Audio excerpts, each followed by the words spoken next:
tauranga hip hop is unique to tauranga because it's got more of a laid back flavour, I find. You still manage to find people that can fit in the whole Nesian mystic-ish guitar, beach and still wearing my broken jandals kind of flavour, and still make it straight somehow. They can pull it off at the end of the day. And some people argue that jandals are so not straight, but I love jandals. Yeah, I really like hip hop. It's cool. It's so, you can put anything with it. You could go old school, you could go pop, you could go rock and still make it go. I mean, hell, look at Jay-Z and Linkin Park. What happened there? I guess I never really thought of hip hop as a business or an industry. It was kind of like family. It was just there from the start. I started teaching a hip hop class and it took off. After like 3 practices, we went from 10 students to 20 to 62 to like 200 this year, so I'm pretty stoked about that. Yeah, we just started teaching like that and it took off. Got hooked up with random gigs, took off again. Parents are all really supportive. Basically, I get up in the morning at about 6 o'clock and run down to school and teach this dance class because I love it. I don't know why, glutton for punishment, whatever.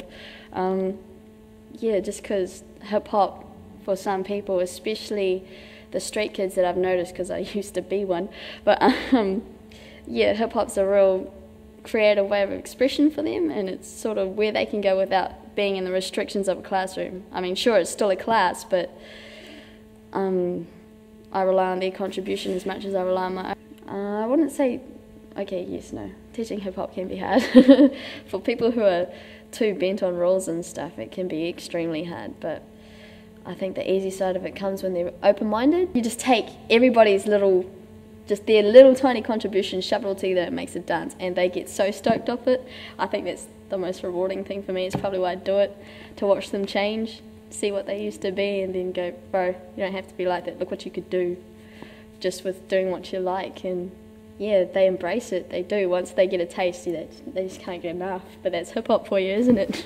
Honestly, I don't think our community or the government really takes hip hop as seriously as they should do, which is kind of disappointing when you look at what a marketing giant it is. That's